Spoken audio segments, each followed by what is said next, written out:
Morning. কেমন আছেন সবাই? আশা করি সবাই ভালো আছেন। সবে বাজে 5:17। আমি চলে এসেছি এখন ছাদে। তো দেখুন, ছাদ থেকে চারপাশের ভিউটা একটু দেখিয়ে দিই।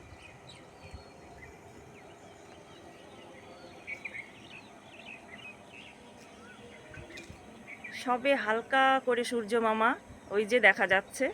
এখনও সূর্য মামা উঠে পারেনি, দেখতে পাচ্ছেন তো? ভাবছেন তো এত সকালে ছাদে কি করছি? আসলে এই যে এক বালতি জামা কাপড় কেচে রেখেছি কালকে রাত্রে, এগুলোই নাড়ার জন্য ছাদে এসেছি। অল্প কিছু জামা কাপড় হলে নিচেই নাড়তে পারি, কিন্তু অনেকগুলো জামা কাপড় হয়ে গেলে না, তখন আর নিচে নাড়া যায় না, কষ্ট করে তখন ছাদে আসতে হয়। দেখুন, জামা কাপড় নাড়তে নাড়তে সূর্য মামা কোথায় উঠে গেছে। তো আমার তো জামা কাপড় নাড়া কমপ্লিট। আমি কাল রাত 9টার সময় এইগুলো সব ভিজিয়ে রেখেছিলাম। 3টে বিছানার চাদর, 12খানা বালিশের কভার, আরও আনুষঙ্গিক সঙ্গে জামা কাপড়।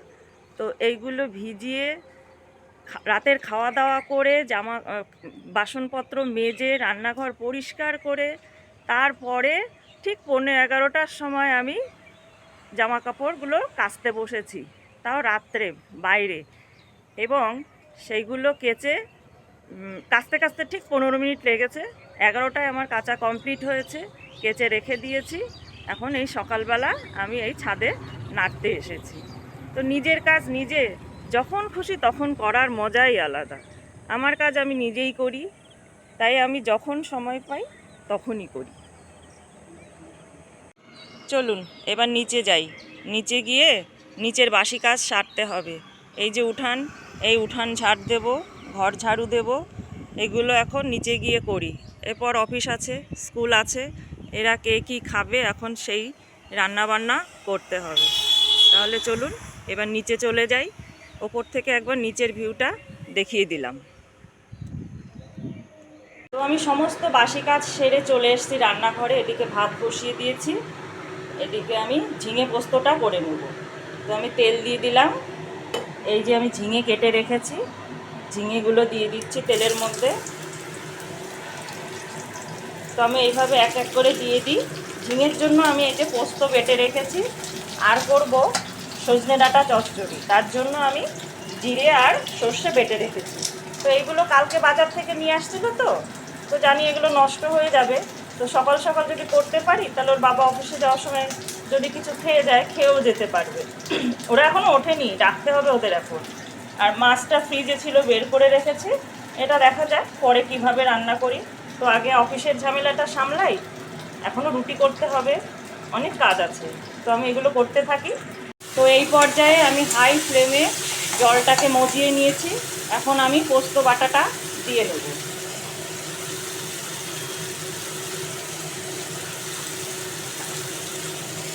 এই পোস্ত বাটা দিয়ে এবার নেড়ে চেড়ে আমি নুন মিষ্টি দেখে নামিয়ে নেব। তো এবার আমি সজনে ডাঁটা চচ্চড়ি করব। কড়াইতে তেল দিয়ে দিলাম, পাঁচফোড়ন দিয়ে দিলাম,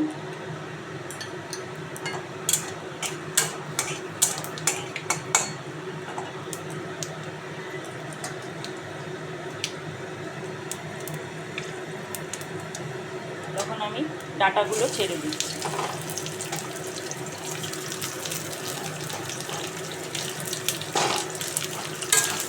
তো ডাঁটাগুলো নাড়াচাড়া করে আমি এই যে জিরে আর সর্ষে বাটা দিয়ে জল দিয়ে দেবো।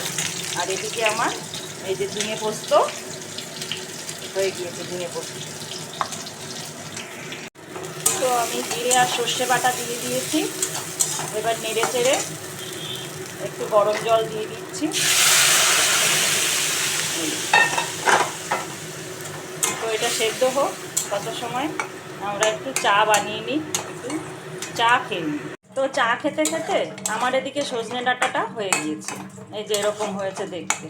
আমি নুন মিষ্টি চেক করে নিয়েছি, খুব সুন্দর সুসিদ্ধ হয়েছে। এবার আমি নামিয়ে নেব। স্কুলের গাড়ি এসে গিয়েছে, ছোটো মেয়ে স্কুলে রওনা দিল, যাই এগিয়ে দিয়ে আসি। আমি এবার চলে এসেছি রান্নাঘরে।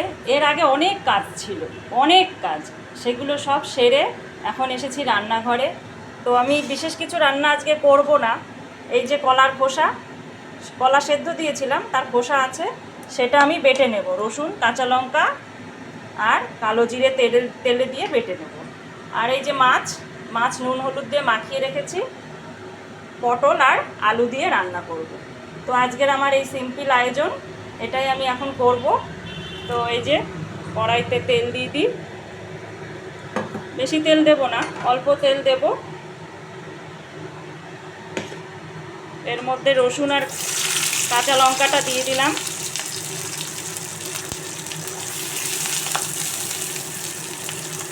একটু ভাজা হলে কালো জিরে দিয়ে দেবো। কালো জিরে তো বেশি ভাজলে পুড়ে যাবে, তো কালো জিরে দিয়ে আমি এই কলার খোসা দিয়ে একটু নাড়াচাড়া করে নামিয়ে নেব। এই যে এইভাবে সব একসঙ্গে একটু নেড়ে নিলে খেতে বেশি টেস্ট হয়। তো আমার হয়ে গিয়েছে, আমি এবার নামিয়ে বেটে নেব, ঠান্ডা হলে বেটে নেব। তো এবার আমি কড়াইতে তেল দিয়ে দিচ্ছি, এবার মাছগুলো ভেজে নেব।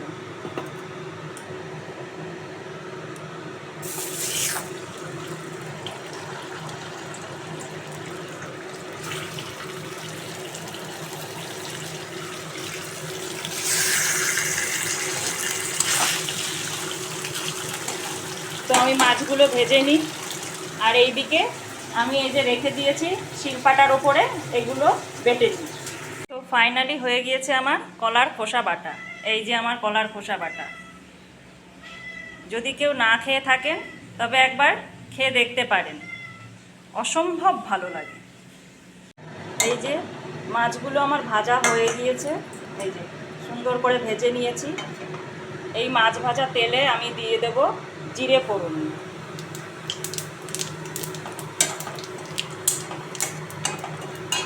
এবার যে আলু আর পটল কেটে রেখেছি এইগুলো আমি দিয়ে দেবো, একসঙ্গেই দিয়ে দেবো। আজকে আর আলাদা করে ভাজবো না, আমি একসঙ্গেই কষাবো।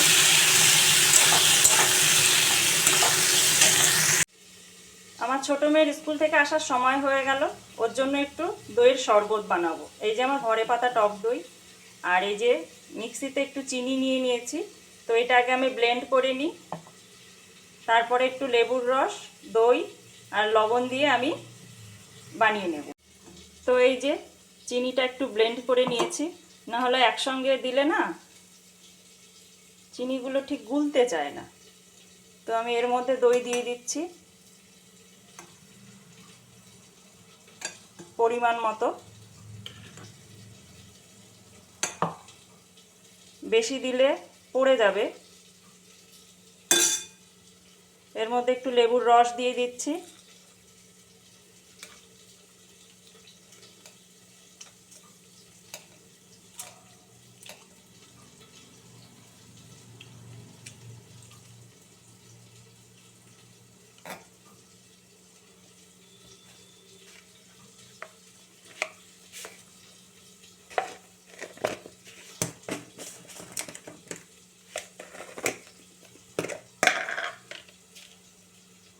আর পরিমাণ মতো লবণ দিয়ে দিচ্ছি।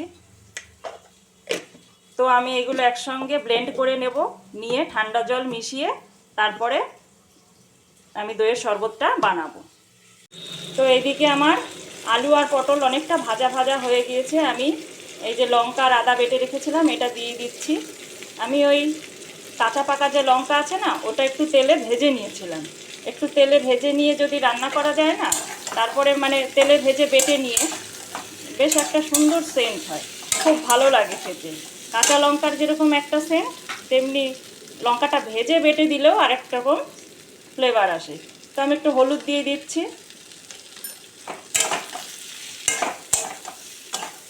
হলুদগুলো দিয়ে এবার আমি একটু কষিয়ে নেব।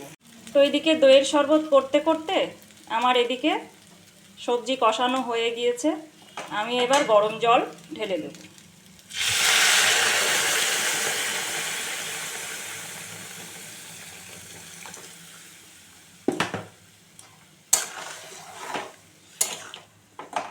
এবার ঢাকা দিয়ে আলুটা সেদ্ধ হওয়া পর্যন্ত অপেক্ষা করব, তারপর আমি মাছ ছেড়ে দেব। এই যে আমার আলু অনেকটা সেদ্ধ হয়ে গিয়েছে, এখন আমি এই ভাজা মাছগুলো ছেড়ে দেব।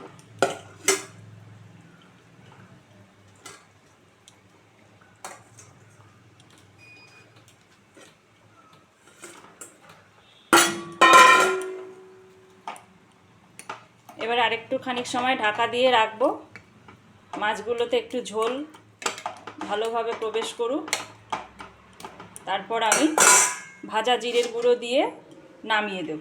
তো এই যে হয়ে গিয়েছে আমার মাছের ঝোল।